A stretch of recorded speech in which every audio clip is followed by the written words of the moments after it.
வணக்கம். தந்தையின் பாட்காஸ்ட் செய்திகளை வாசிப்பது மார்ஷல். முதலில் தலைப்புச் செய்திகள். இந்தியாவில் அமைக்கப்பட்டு வரும் மெகா உணவு பூங்கா திட்டத்தில் போலந்து நிறுவனங்களும் இணைய வேண்டும். பிரதமர் மோடி அழைப்பு. முன்னாள் முதலமைச்சர் கருணாநிதியின் நூல்கள் அனைத்தும் நூலுரிமை தொகை ஏதுமின்றி நாட்டுடைமை. முதலமைச்சர் ஸ்டாலின் அறிவிப்பு. பேரிடர் மேலாண்மை துறை சார்பில் தரம் உயர்த்தப்பட்ட முன்னெச்சரிக்கை மையத்தை திறந்து வைத்தார் முதல்வர் ஸ்டாலின். வடகிழக்கு பருவமழை தொடங்க உள்ள நிலையில் 24 மணி நேரமும் செயல்படும் முன்னெச்சரிக்கை மையம் திறப்பு. கொடி மற்றும் கொள்கைக்கான விளக்கத்தை தவேகாவின் முதல் மாநில மாநாட்டில் அறிவிப்பேன். கொடியேற்ற நிகழ்ச்சியில் தவேகா தலைவர் விஜய் பேச்சு. விஜய் கட்சியின் கொடியில் உள்ள யானை படத்தை உடனடியாக நீக்க உடன்படாத பட்சத்தில் சட்ட ரீதியாக எதிர்கொள்வோம். 2004ஆம் ஆண்டு சட்டத்தின்படி ஒரே படத்தை இரு கட்சிகள் பயன்படுத்தக்கூடாது என பகுஜன் சமாஜ் கட்சியினர் தகவல். மத்திய பாஜக அரசு எந்த நேரத்திலும் கவிழும். தமிழ்நாடு காங்கிரஸ் தலைவர் செல்வ பெருந்தகை ஆருடம். காஷ்மீர் மக்களுக்கு மீண்டும் பிரதிநிதித்துவம் வழங்குவதுதான் காங்கிரஸ் மற்றும் கூட்டணி கட்சிகளின் நோக்கம். மக்களின் ஜனநாயக உரிமையை மீட்டெடுப்பது தமது கடமை என்றும் மக்களவை எதிர்க்கட்சித் தலைவர் ராகுல் காந்தி உறுதி. களிமண் மற்றும் வைக்கோலால் செய்யப்பட்ட விநாயகர் சிலைகளுக்கு மட்டுமே அனுமதி. விநாயகர் சதுர்த்தியை முன்னிட்டு வழிகாட்டு நெறிமுறைகளை வெளியிட்டது தமிழ்நாடு அரசு. கொல்கத்தா பெண் மருத்துவர் கொலை வழக்கில் முன்னாள் முதல்வர் சந்தீப் கோஷ் உட்பட 5 மருத்துவர்களிடம் உண்மை கண்டறியும் சோதனைக்கு அனுமதி. சிபிஐ மனுவை விசாரித்த சியால்தா நீதிமன்றம் உத்தரவு. இனி விரிவான செய்திகள். இந்தியாவில் அமைக்கப்பட்டு வரும் மெகா உணவு பூங்கா திட்டத்தில் போலந்து நிறுவனங்களும் இணைய வேண்டும் என்று பிரதமர் மோடி அழைப்பு விடுத்தார். அரசுமுறை பயணமாக போலந்து சென்ற பிரதமர் மோடி அந்நாட்டு பிரதமர் டொனால்ட் டஸ்கை சந்தித்து பேசினார். பின்னர் செய்தியாளரிடம் பேசிய பிரதமர் மோடி, இந்தியா மற்றும் போலந்து இடையிலான ராஜாங்க ரீதியிலான உறவு தொடங்கி 70 ஆண்டுகள் நிறைவடைந்திருப்பதை கொண்டாடிக் கொண்டிருப்பதாக கூறினார். பின்னர் போலந்தில் 2 நாள் அரசுமுறை பயணத்தை நிறைவு செய்த பிரதமர் மோடி உக்ரைனுக்கு புறப்பட்டுச் சென்றார். முன்னாள் முதல்வர் கருணாநிதியின் நூல்கள் அனைத்தும் நூலுரிமை தொகை ஏதுமின்றி நாட்டுடைமையாக்கப்பட்டன என்று முதலமைச்சர் ஸ்டாலின் அறிவித்துள்ளார். இதுகுறித்து அவர் வெளியிட்டுள்ள அறிக்கையில், 75 திரைப்படங்களுக்கு கதை, திரைக்கதை, வசனங்களையும் 15 புதினங்கள், 20 நாடகங்கள், 15 சிறுகதைகள், 210 கவிதைகளையும் கருணாநிதி படைத்துள்ளார் என குறிப்பிட்டுள்ளார். சட்டமன்றத்தில் அவர் ஆற்றிய உரைகள் 12 தொகுதிகளாக வெளிவந்துள்ளன என குறிப்பிட்டிருக்கும் முதலமைச்சர் ஸ்டாலின், கருணாநிதியின் நூல்கள் அனைத்தும் நூலுரிமை தொகை ஏதுமின்றி நாட்டுடைமையாக்கப்பட்டன என்றும், உலகமெங்கும் வாழும் தமிழர்கள் கருணாநிதியின் நூல்களை படிக்க வாய்ப்பாக அமையும் எனவும் தெரிவித்துள்ளார். வருவாய் பேரிடர் மேலாண்மை துறை சார்பில் 5 கோடியே 12 லட்சம் ரூபாய் செலவில் 10,000 சதுர அடி பரப்பில் 24 மணி நேரமும் செயல்படும் மாநில அவசரகால செயல்பாட்டு மையம் தரம் உயர்த்தப்பட்டுள்ளது. இதனை முதலமைச்சர் ஸ்டாலின் திறந்து வைத்தார். இதில் அனைத்து வசதிகளும் செய்யப்பட்டுள்ளதாகவும், தமிழகம் முழுவதும் இதுபோன்ற திட்டம் செயல்படுத்தப்படும் என்றும் முதல்வர் ஸ்டாலின் குறிப்பிட்டார். செப்டம்பர் மாதத்திற்கான 36.7 டிஎம்சி நீரை திறக்க உத்தரவிட வேண்டும் என காவிரி மேலாண்மை கூட்டத்தில் தமிழக அரசு வலியுறுத்தியுள்ளது. டெல்லியில் காவிரி நதிநீர் மேலாண்மை ஆணையத்தின் 33வது கூட்டம் ஆணையத்தின் தலைவர் கே ஹல்தர் தலைமையில் நடைபெற்றது. இதில் சம்பந்தப்பட்ட கேரளா, கர்நாடகா, பாண்டிச்சேரி ஆகிய பிற மாநில உறுப்பினர்களும் கலந்து கொண்டனர். தென்மேற்கு பருவமழை இயல்பான அளவை விட கூடுதலாக இருப்பதால் செப்டம்பர் மாதத்திற்கான 36.76 டிஎம்சி தண்ணீரை உச்சநீதிமன்றத்தின் ஆணையின்படி கர்நாடக அரசு உறுதி செய்ய வேண்டும் என்று தமிழக அரசு தரப்பில் வலியுறுத்தியுள்ளது. கர்நாடக அரசு தரப்பில் இந்த கூட்டத்தில் எந்த எதிர்ப்பும் தெரிவிக்கப்படவில்லை என்றும், மேகதாது விவகாரம் குறித்து இந்த கூட்டத்தில் விவாதிக்கவில்லை என்றும் தமிழ்நாடு அரசின் நீர்வளத்துறை செயலாளர் மணிவாசன் தெரிவித்துள்ளார். நீர்வளத்துறையில் செய்யப்பட்டுள்ள பணிகள் குறித்து பாமக தலைவர் அன்புமணி ராமதாஸ் தெரியாமல் பேசுகிறார் என்று அமைச்சர் துரைமுருகன் தெரிவித்துள்ளார். ராணிப்பேட்டையில் செய்தியாளர்களை சந்தித்த அவர், அணை கட்ட இடமில்லாத அளவிற்கு 48 தடுப்பணைகள் கட்டியுள்ளோம் என குறிப்பிட்டுள்ளார். மாணவிகள் மீதான பாலியல் அத்துமீறல்களில் போக்சோ சட்டத்தின் கீழ் வழக்கு பதிவு செய்தாலும் பெரிய தண்டனை வழங்க வேண்டும் என பள்ளிக் கல்வித்துறை அமைச்சர் அன்பில் மகேஷ் பொய்யாமொழி தெரிவித்தார். பள்ளிக் கல்வித்துறையின் பெற்றோர் ஆசிரியர் கழகத்தின் 2வது மாநில கூட்டம் சென்னையில் நடைபெற்றது.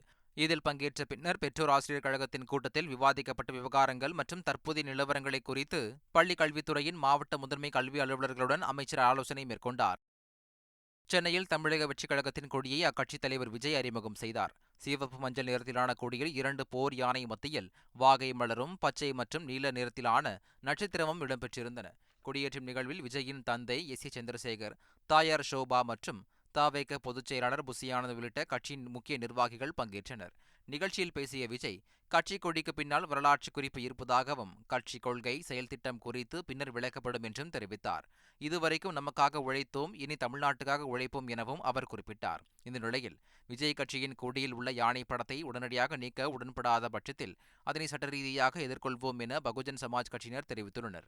2004ஆம் ஆண்டு சட்டத்தின்படி ஒரே படத்தை 2 கட்சிகள் பயன்படுத்தக்கூடாது எனவும் பகுஜன் சமாஜ் கட்சியினர் குறிப்பிட்டுள்ளனர். பாஜக ஆட்சி எந்த நேரத்திலும் கவிழும் என தமிழ்நாடு காங்கிரஸ் கமிட்டி தலைவர் செல்வ பெருந்தகை தெரிவித்துள்ளார். அதானியின் பங்குச்சந்தை மோசடிகள் குறித்து ஹிண்டன்பர்க் அளித்த அறிக்கையின் அடிப்படையில் நாடாளுமன்ற கூட்டுக்குழு விசாரணை கோரி சென்னை சாஸ்திரி பவன் அருகே காங்கிரஸ் கட்சியினர் ஆர்ப்பாட்டத்தில் ஈடுபட்டனர். மாநில தலைவர் செல்வ பெருந்தகை தலைமையில் நடைபெற்ற ஆர்ப்பாட்டத்தில் ஏராளமானோர் கலந்து கொண்டனர். பின்னர் செய்தியாளரிடம் பேசிய செல்வ பெருந்தகை, அதானி பங்குகள் செயற்கையாக உயர்கிறது என்றும் ஊழலுக்கு துணை போனவரிடம் செபி தலைவர் பதவியை பிரதமர் மோடி வழங்கியுள்ளதாக குற்றம் சாட்டினார். விநாயகர் சதுர்த்தியை முன்னிட்டு சிலைகளை தயாரிப்பது மற்றும் கரைப்பு தொடர்பான வழிகாட்டு நெறிமுறைகளை தமிழ்நாடு அரசு வெளியிட்டுள்ளது.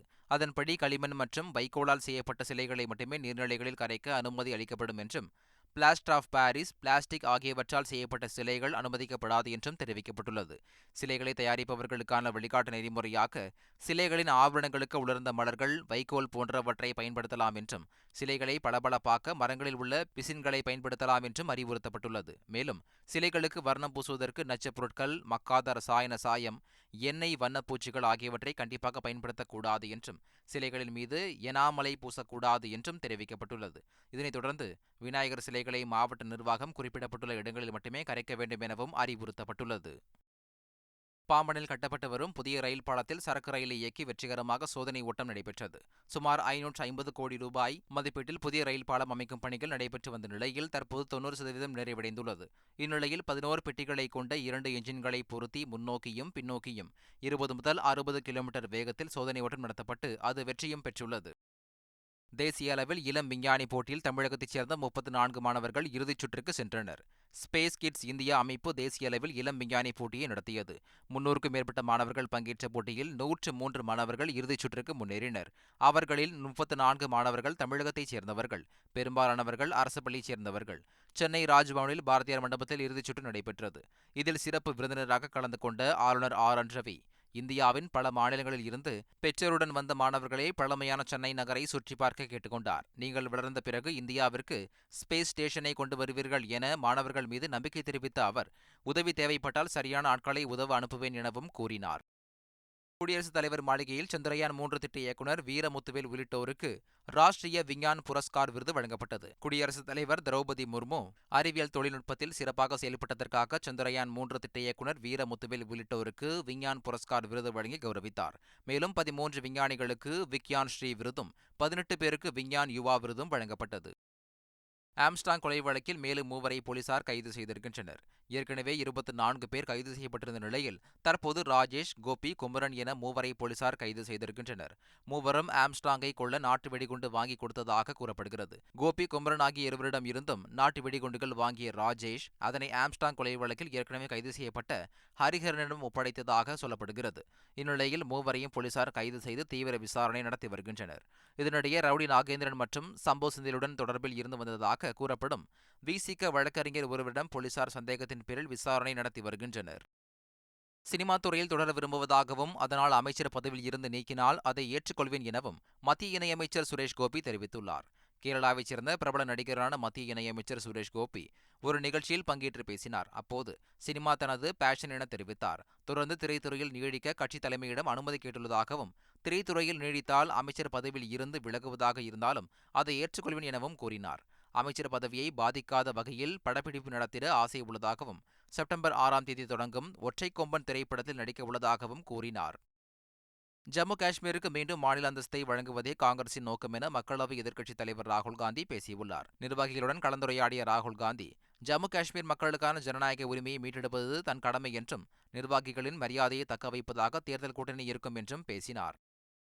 கூட்டணி பேச்சுவார்த்தையை தொடர்ந்து செய்தியாளர்களிடம் பேசிய தேசிய மாநாட்டுக் கட்சித் தலைவர் ஃபரூக் அப்துல்லா, 90 தொகுதிகளுக்கும் கூட்டணி உடன்பாடு எட்டப்பட்டிருப்பதாக தெரிவித்தார்.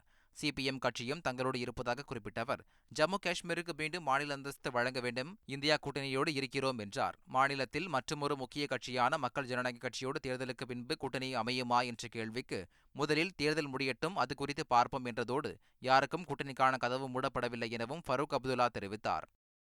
மேற்கு வங்கத்தில் பெண் மருத்துவர் பாலியல் வன்கொடுமை செய்து கொல்லப்பட்டதற்கு எதிராக போராட்டத்தில் ஈடுபட்டு வரும் மருத்துவர்கள் பணிக்கு திரும்புமாறு உச்சநீதிமன்றம் கேட்டுக் கொண்டுள்ளது. போராட்டத்தில் இருந்து திரும்பும் மருத்துவர்களுக்கு எதிராக சம்பளமில்லா விடுப்பு உள்ளிட்ட நடவடிக்கைகளை எடுக்கக்கூடாது எனவும் உச்சநீதிமன்றம் உத்தரவிட்டது.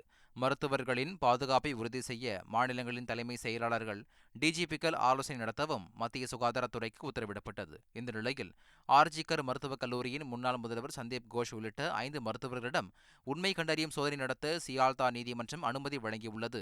இருப்பினும் சோதனை நடத்த வேண்டிய தேதியை நீதிமன்றம் குறிப்பிடவில்லை. அல்டிமேட் டேபிள் டென்னிஸ் தொடரின் 5வது சீசனை சென்னையில் அமைச்சர் உதயநிதி ஸ்டாலின் தொடங்கி வைத்தார்.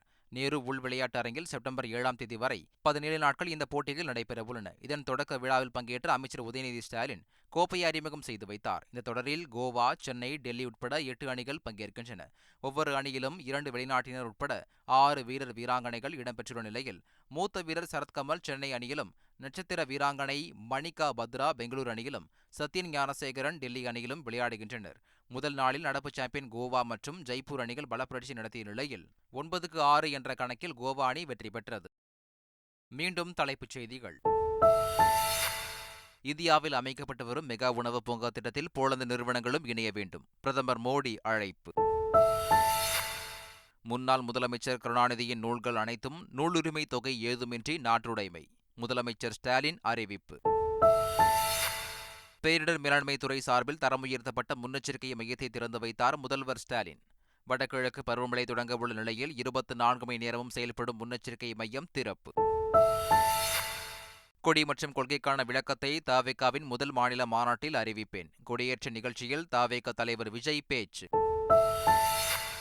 விஜய் கட்சியின் கொடியில் உள்ள யானை படத்தை உடனடியாக நீக்க உடன்படாத பட்சத்தில் சட்ட ரீதியாக எதிர்கொள்வோம். 2004ஆம் ஆண்டு சட்டத்தின்படி ஒரே படத்தை இரு கட்சிகள் பயன்படுத்தக்கூடாது என பகுஜன் சமாஜ் கட்சியினர் தகவல். மத்திய பாஜக அரசு எந்த நேரத்திலும் கவிழும். தமிழ்நாடு காங்கிரஸ் தலைவர் செல்வ பெருந்தகை ஆருடம். காஷ்மீர் மக்களுக்கு மீண்டும் பிரதிநிதித்துவம் வழங்குவதுதான் காங்கிரஸ் மற்றும் கூட்டணி கட்சிகளின் நோக்கம். மக்களின் ஜனநாயக உரிமையை மீட்டெடுப்பது தமது கடமை என்றும் மக்களவை எதிர்க்கட்சித் தலைவர் ராகுல் காந்தி உறுதி. களிமண் மற்றும் வைக்கோலால் செய்யப்பட்ட விநாயகர் சிலைகளுக்கு மட்டுமே அனுமதி. விநாயகர் சதுர்த்தியை முன்னிட்டு வழிகாட்டு நெறிமுறைகளை வெளியிட்டது தமிழ்நாடு அரசு. கொல்கத்தா பெண் மருத்துவர் கொலை வழக்கில் முன்னாள் முதல்வர் சந்தீப் கோஷ் உட்பட 5 மருத்துவர்களிடம் உண்மை கண்டறியும் சோதனைக்கு அனுமதி. சிபிஐ மனுவை விசாரித்த சியால்தா நீதிமன்றம் உத்தரவு. இத்துடன் தந்தையின் பாட்காஸ்ட் செய்திகள் நிறைவு பெறுகின்றன. வணக்கம்.